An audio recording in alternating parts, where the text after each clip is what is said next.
Thank you very much, madam, and your listeners, Christian.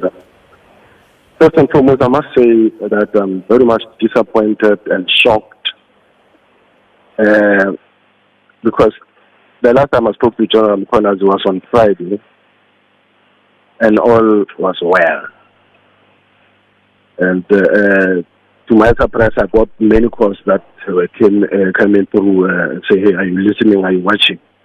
But this is my official response. At this point in time, I just want to say that this matter just came to my attention now, and I have not been made aware of all the details.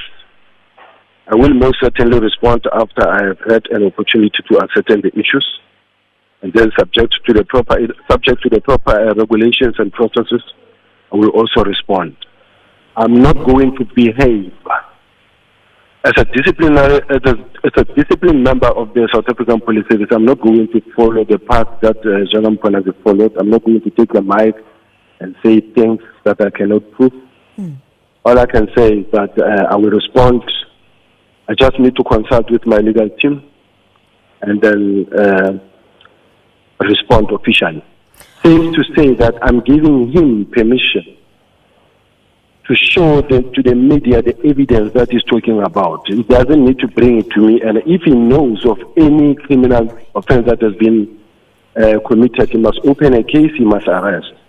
And if he's got any evidence to say that I'm giving him permission, I'm giving him permission to share it with you or to show it to any other person that he can trust, to say, here is General Shadrack Sibiya's involvement in criminal activities. I'm giving him that permission. General, I respect the fact that you've just heard about the press conference, as you've indicated, but this is really damning. These allegations that have been made are damning. He's talking about top brass within the South African Police Service, including yourself. Do you know about any of these allegations? We're talking about allegations of the minister allegedly having communication with syndicates, dockets relating to the unit relating to or tasked with investigating political killings in this country, those dockets rotting. Also the fact that in that particular meeting, you also kept quiet and you're being referred to as a criminal now. Do you know about any of this? You are the Deputy National Police Commissioner for Crime Detection, and all of this speaks to crime in this country, which is completely... We are hearing allegations against the top brass in this country allegedly being involved in crime, having communication with syndicates, firearms which had been linked allegedly to the killing of people. You've got to say something to the people of this nation at this moment, even though you still need to look thoroughly at what he said. I want to say, as a disciplined member of the police, I will never go stand in front of the cameras and do what Nhlanhla Mkhwanazi is doing, because there are processes to follow when there is such a situation or where you think you are not being heard. What he's doing, quite honestly speaking, is embarrassing, but we are not going to bend down to his level. All I can say is that I will respond word for word, and I will prove to you that what Nhlanhla Mkhwanazi is saying is absolutely not true. It's not true at all.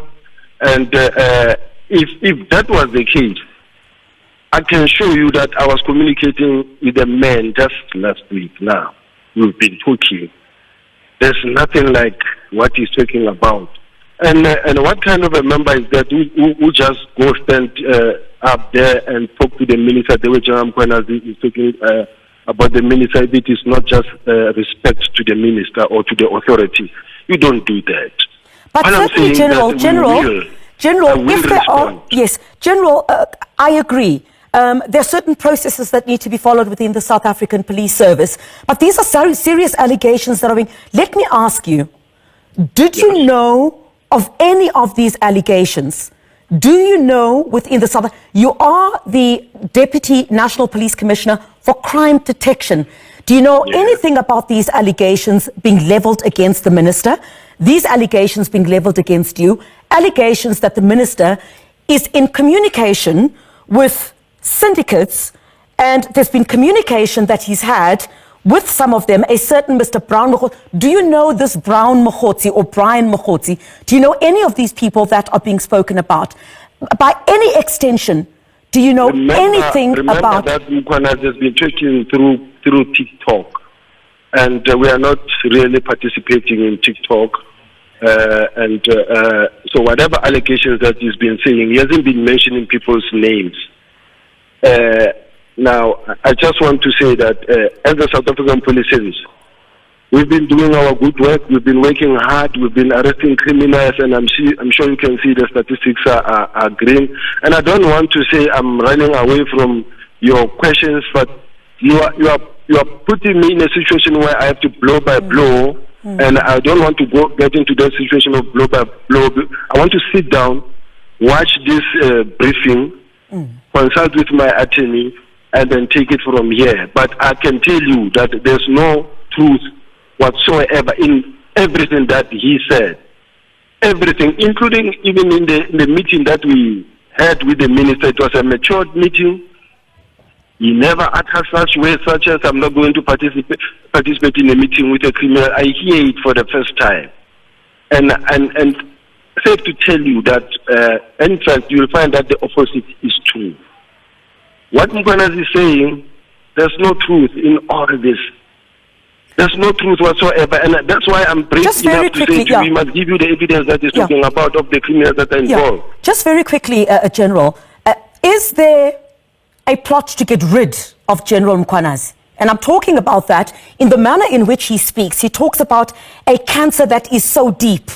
That is what he said. A cancer so deep within the South African police. Is there a ploy to get rid of General Mkhwanazi? Because he also speaks about him not being worried about his safety. The best that can be done to get rid of him is for him to leave the South African Police Service, or he be fired. Is there a plot to get rid of him? I think this is the only man who's at war against himself, because no one is fighting General Mkhwanazi. He's fighting, but we don't know who is fighting. And I can tell you, no one is aiming at General Mkhwanazi. He's been doing a good job in KZN, and we've always been applauding him for the good job that he's been doing. And I can tell you, even the minister, as far as I'm concerned, is in good taking terms with General Mkhwanazi. We've been in and out of KZN with him. Together with him, he's been inviting us as well. I can tell you, he sent me an invite to attend what was the golf day and other. He sent me the invite. He called me personally to ask me, am I coming? And I couldn't come. But all I can tell you is that I don't understand the kind of man that I'm dealing with here today. I've been talking to him. We've been working together. I was talking to him just this past weekend. It's a big surprise for me, I must indicate.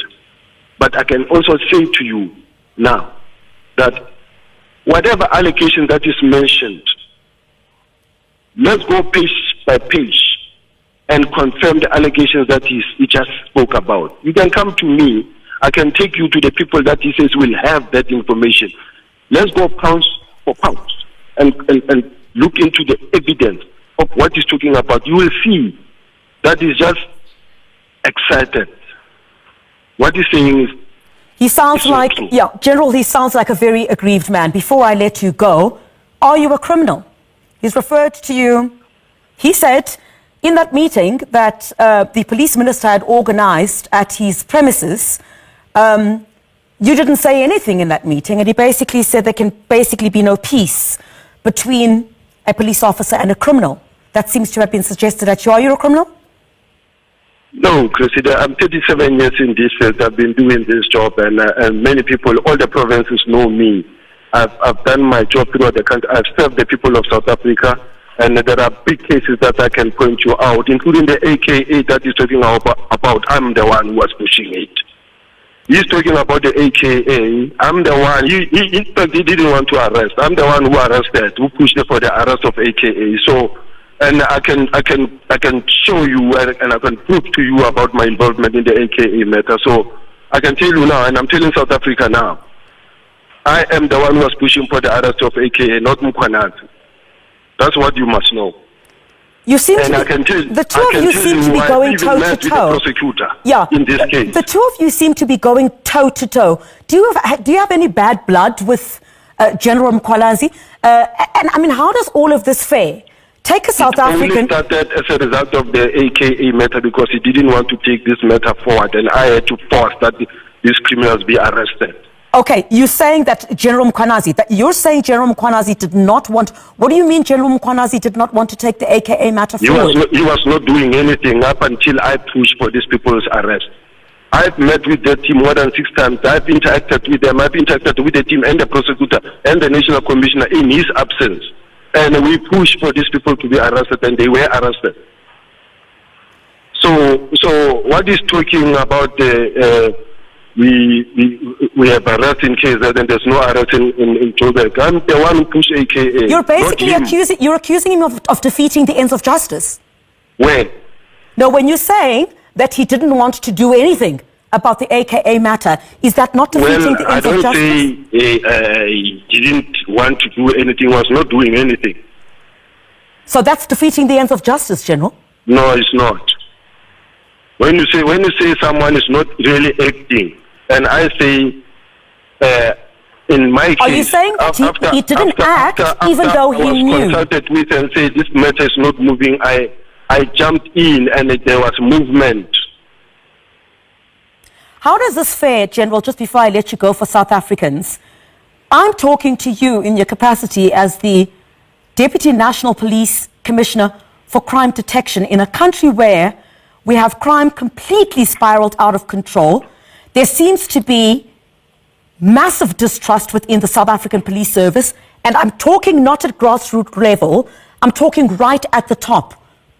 You're fighting amongst yourselves, yet South Africans are not safe in their homes. There are allegations and counter-allegations being made by each of you. You've just leveled some against General Mkhwanazi now. What should South Africans do? Can we even trust you at all? Look, Criselda, like I did initially when we started this conversation, yes. I tried to keep this thing very short. Yes. But you left me with no choice because you prompted me in such a way that if I don't respond, it also gives an impression to South Africans that it looks like I'm running away from answering certain questions. But at the same time, we're trying to behave professionally and be professional about this whole thing in such a way that we are going to be able to remain mature and above his IQ level. So now, I'm just trying to say to you, I want to respond officially, professionally, and without showing emotions. And my wish is that you could just respect that space where I could just respond in a professional way. And then I will respond to each and every allegation that he made. I didn't know that when he indicated that he will be having a press conference, he was saying that I'm the one who is his target here together with the minister. But I can tell you that none of those allegations that he's talking that is true. And in fact, I wish you follow up on all these things. You can come to my office anytime. We'll go through each and every allegation that we made, and then we'll go to the deeper levels of it, and then we'll respond to the nation. Just very quickly, General, I really do appreciate you taking time. I know that you've just heard about this. Just very quickly, that meeting that Mkhwanazi speaks about, did it take place between yourself, him, and the police minister? Did it happen? Yes. It did happen. All right, yes. So you've confirmed. It did happen, but what he's saying, that he said the minister is not going to participate in a meeting with a criminal, that's nothing like that, absolutely nothing like that. And be that as it may, let me tell you, this issue of the disbandment of the political killing task team has got nothing to do with me. And all these decisions that we're taking, I don't know why he blames it on me. And what made Mkhwanazi angry, more angry, is the arrest of Khumalo. I'm not involved. I'm not the one arresting Khumalo or who arrested Khumalo. I'm not the one who made allegations against Khumalo. I never made any statement against Khumalo. I was never interviewed in this thing. It is purely an IDEC matter. It has got nothing to do with me. But he's so angry and so disturbed. That is why he's defying the minister even about the disbandment of this political killing task team. I mean, the people are still there, and he's saying it to you now that he said it's not going to disband. What kind of a discipline officer does that? Who would disrespect the minister in the open like that? And I'm telling you now that those political killing cases, not all of them are political killing cases. More than 400 million has been spent in these cases to investigate what exactly, because these cases can be investigated by all these teams that have been put in place to deal with these matters. I am not the one who influenced the minister. I never had a meeting with the minister to disband this political killing team at all. And I don't control the minister in terms of advertising a position or filling up a position. If the minister in his prerogative decided that, no, let us hold all the appointments for now. It happens all the time everywhere. Why is he getting so angry from his little corner where he's sitting? He must just concentrate on his work and do his work. Stop questioning the minister. His work is cut out in KZN. He must just focus and do what other provincial commissioners are doing. He must stop really trying to run after the minister and challenging the minister's decision and as if, like, I don't know, maybe he should be the minister of police. Yeah. General Shadrack Sibiya, thank you very much indeed for your time. I know that you said, and I do appreciate the fact that you let me stretch it a bit there, given the fact that you wanted to have a look at a thorough look at what was said by the police commissioner in KwaZulu-Natal, Nhlanhla Mkhwanazi, and basically you're saying all of that, there is no truth. Lastly, Christian, you must stop threatening people about the gun and the fight and the street and everything. You must stop behaving like a criminal and behave like a disciplined member of the police. Tell him to stop threatening people and talking violence there. You must stop behaving like a warlord. He's a member of the police. All right. I'm not sure if I can communicate that, but he's of course... He's listening. I'm telling him he must stop behaving like a warlord and behave like a policeman. All right. General Shadrack Sibiya, thank you very much indeed. What happens when two of South Africa's top police generals publicly clash? The entire country pays attention. And that's exactly what's happening right now. Lieutenant General Shadrack Sibiya, the Deputy National Commissioner for Crime Detection, has come out swinging, completely denying the explosive allegations made by KwaZulu-Natal's Provincial Police Commissioner, Lieutenant General Nhlanhla Mkhwanazi. Just days ago, Mkhwanazi dropped a bombshell, alleging that senior SAPS officials, including people close to the Minister of Police, are knee-deep in corruption. He even claimed that some of these officials were in regular contact with known criminals, and that SAPS has been in possession of firearms linked to high-profile assassinations, including the murders of artists in Gauteng. His words sent shockwaves through the country. But now, Sibiya is hitting back, and hard. In a calm but firm tone, Sibiya addressed the nation, saying there is no truth whatsoever to what Mkhwanazi has claimed. According to him, these allegations are not only unfounded, they're dangerous. He warned that such statements could damage the credibility of SAPS, harm ongoing investigations, and sow unnecessary distrust between the public and the police. It's a standoff that has sparked national debate. On one hand, you have a provincial commissioner known for his no-nonsense attitude toward crime and corruption. On the other, a senior national figure who insists that SAPS is functioning with integrity and that proper procedures are being followed. So, what exactly is going on here? Let's start with the firearms. Mkhwanazi alleges that certain guns linked to high-profile killings are sitting in SAPS evidence rooms, untouched, while leads grow cold. Sibiya, however, says that all evidence is being handled properly and in accordance with standard operating procedures. He insists that any firearms in SAPS custody are being processed as part of active investigations, and that no stone is being left unturned. Then there's the allegation that Police Minister Senzo Mchunu is regularly communicating with criminal elements. That's perhaps the most serious claim, but Sibiya flat out rejected it, saying that such accusations without solid proof are reckless and damaging. He emphasized that Minister Mchunu has always upheld the rule of law, and any insinuation otherwise is baseless. Sibiya is not alone in defending SAP's leadership. Several senior officials have also stepped forward to back him, saying they have full confidence in how crime detection is being handled across the country. But critics argue that this only raises more questions. If Mkhwanazi's claims are false, why make them in such a public and direct way? And if they're true, why would a top national official deny them so strongly? Either way, what's clear is that there's deep tension within SAPS, and that tension is spilling out into the public. Some analysts suggest this could be part of a larger internal power struggle within the police force.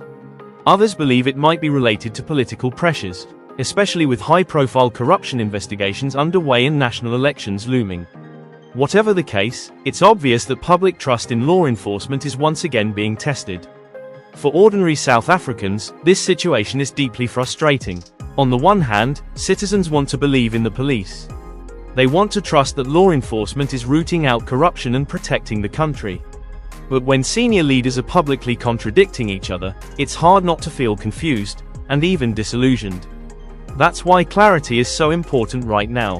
Sibiya has called for a full internal review of the allegations, and he says anyone with concrete evidence should come forward through the proper legal channels. He maintains that SAPS cannot and will not be derailed by political grandstanding or internal drama. Mkhwanazi, for his part, has not backed down from his statements. If anything, he's doubling down, saying he stands by everything he said and has nothing to hide. So where does this leave us? Right now, it's a case of word against word. And while the truth may take time to come out, what matters most is that the system is strong enough to handle it. That the public will get answers. And that accountability, no matter how uncomfortable, remains the cornerstone of democracy. Because at the end of the day, South Africans deserve the truth. Not politics, not deflections, just the truth.